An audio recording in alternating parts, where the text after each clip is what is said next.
Oda just finally revealed the reason why Blackbeard will fight Shanks in the story, and there is enough evidence in the story to support this. So please be sure to watch this video until the end if you want to understand the full scale of Caribou's betrayal.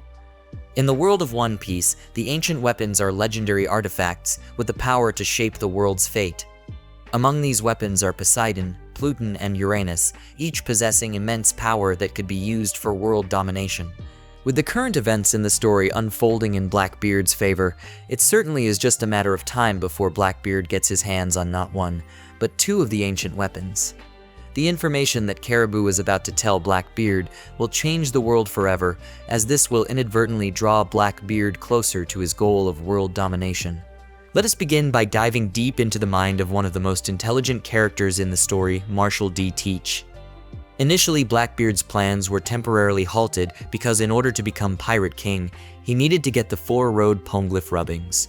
This posed a very big problem, as 2 of these road pone-glyphs were located in Whole Cake Island and Wano, guarded by Big Mom and Kaido, 2 of the most powerful pirates in the world.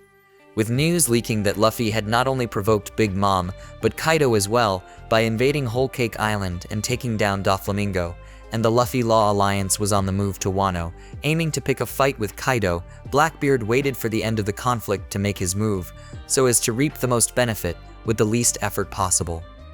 In that light, Trafalgar Law was targeted and defeated, and his road pone-glyph rubbings were confiscated.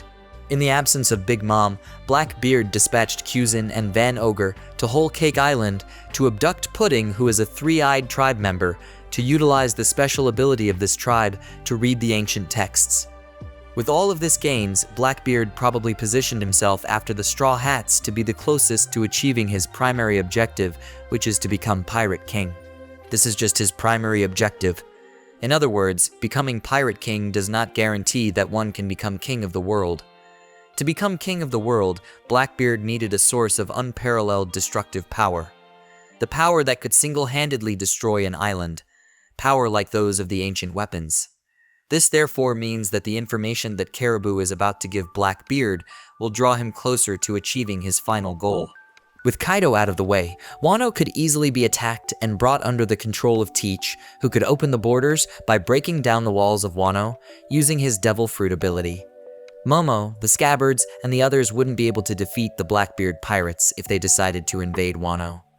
The same could be said for Fishman Island, which could be destroyed and Shirahoshi captured.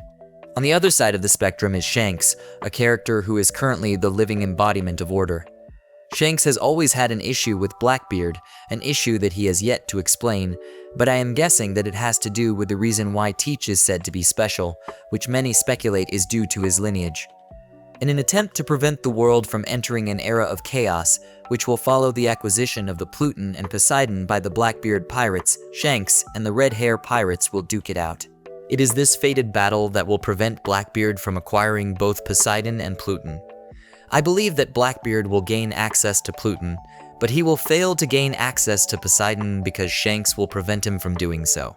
Oda therefore used a very interesting contrast to display the loyalty of the Blackbeard pirates towards their captain by having Van Ogre and Katarina Devon assess the credibility of Caribou. In other words, Devon and Ogre have to make a quick call. Do we take Caribou to Commodore or not? Given the current situation at hand, which involves an impending Buster call, I believe that Ogre and Devon will opt for taking Caribou to Teach. After all, if he turns out to be of no use, he could be killed and his Devil Fruit power collected. He does have a powerful Devil Fruit after all.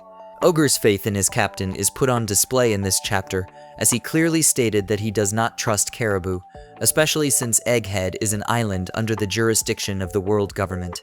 As expected, Saturn returned to the battlefield without any signs of injuries, despite taking significant amounts of damage. Sanji alludes to him, having abandoned any pretense of looking human anymore. The 2 striking characteristics that Sanji mentions are the look in his eye and the venom that he has become coated in. We already knew that one of his abilities involved staring at people, causing them to receive some type of damage. We saw him using that ability against Luffy in the last chapter. This could therefore mean that this ability is amplified in this form, which is of course his full Zoan form. The poison he is coating himself with could be similar to the clouds that Kaido could create in his full Zoan form. Similar to Kaido's full Zoan form, Saturn as well is massive. Visibly upset by the events that he has witnessed, he goes on an all-out offensive, supported by Kizaru. Luffy instructs Sanji to take Vegapunk and leave. However, Stella is adamant that he will die here. Despite Stella's refusal, Sanji still attempts to carry him away, but is intercepted by Kizaru, who uses the opportunity to inflict even more injuries on Stella. I am kind of disappointed with Kizaru's character as a whole, because it seems he has decided to remain a cog in the machine. By deciding to side with Saturn, he has decided as well to remain a lapdog of the Celestial Dragons. As far as Stella is concerned, I think at this level, it is clear that he won't make it. This would of course have been foreshadowed early on in the arc.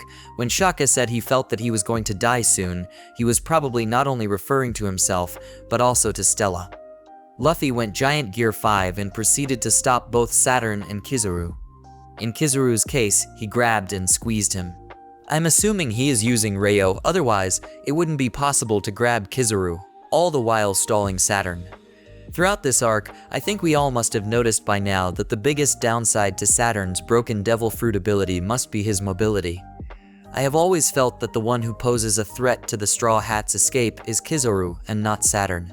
The problem with Kizaru is that Oda is faced with a dilemma. How does he write Kizaru's character so that his actions match his notion of justice?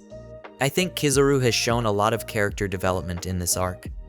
The proof of this is that even at this point, we still do not fully understand his character. Oda currently has 3 options that he could utilize to enable the Straw Hats to escape the island. Option 1, Bragi and Dory show up and save the day by attacking both Saturn and Kizaru with a Haikoku sovereignty. This will of course not kill both Saturn and Kizaru, but will provide enough time for the Straw Hats to escape. Option 2 would involve the appearance of the ancient robot, which could go on a rampage and attack both Saturn and Kizaru, keeping them busy for just enough time for the Straw Hats to escape. Option 3 will involve both the appearance of Bragi and Dory, as well as the ancient robot, and the efforts of these 2 parties could enable the Straw Hats to escape. I think option 3 is the most likely scenario, given that Bragi and Dory were informed about Luffy, Stella, and Sanji's dire situation, and decided to head there. The ancient robot must also be factored into this equation because a few chapters ago it showed signs of activation, signs that I believe would intensify now that Luffy has gone full Giant Gear 5. With the ancient giant being indestructible and the giants providing support, I think that Luffy and Sanji might just have the opening that they need to escape. Frankie, Atlas, and Bonnie finally made it to the northeast seaport, but were being tailed by Vice Admiral Tosa, who was one-shotted by Bragi. Talk about an intro. As I had initially mentioned, most of the giants revealed in the story so far have been underwhelming, so having Bragi one-shot a Vice Admiral clearly means that those 100 years of training have paid off. The giants quickly acquaint themselves with Frankie, Edison, and Bonnie, and are also pleased to hear about Luffy and Sanji, who are old acquaintances of theirs. Bragi and Dory therefore decide to go help Luffy and Sanji. The other giants are informed about the other members of the Straw Hats, who are located in the Labo phase. I think that by the time Bragi and Dory return to the northeast port, the entire Straw Hats crew, but for Luffy and Sanji, would have already assembled, and thus will escape with the giants. The situation on the coast has yet again changed in favor of the escape party, as the Marks III pacifistas have adopted a new strategy, which involved using the bubble shields to protect them from the Navy's firepower, all the while destroying even more ships. In that light, the Vice Admirals decided unanimously to take down Bonnie so that they could regain control over the pacifistas. In that light, Vice Admirals Pomsky, Bluegrass, and Dull decide to attack the giants from the sea, using Bluegrass's ability to control one of the weaponized sea beasts. This would be a great opportunity for Oda to showcase the true strength of the giant warrior pirates. Having them stall the Vice Admirals while protecting the Straw Hats would be cool. This could even pave the way for Usopp to pull some great sniping feats. The chapter ends with Vegapunk sending a message to the world at large about the truth about the world. We do not know how much Stella knows, but I am very sure that whatever he is about to reveal will in many ways sully the reputation of the world government, most notably the Celestial Dragons forever. I am very sure details on the native hunting competition, as well as the corrupt nature of the world government, will lead to even more nations rebelling and breaking away from the world government. This will therefore mark the beginning of the end for the world government and the celestial dragons. This could also be used by Oda to fully reintroduce the God Knights into the story, making a potential clash between the revolutionaries and the God Knights imminent. Finally, I do not know Oda's plans for the Marks III pacifistas. Since literally no one can overturn Bonnie's orders, does this mean that the Marks III pacifistas will just remain on Egghead Island and protect it throughout? There is also the issue with the Seraphim. Ever since they were locked up in the bubble shields, they have yet to make a reappearance. Maybe the Navy could send in the remnants of the Seraphim to the island to retrieve the others. There are so many questions that still need to be answered. For instance, what will happen to York? Will the fusion reactor be destroyed?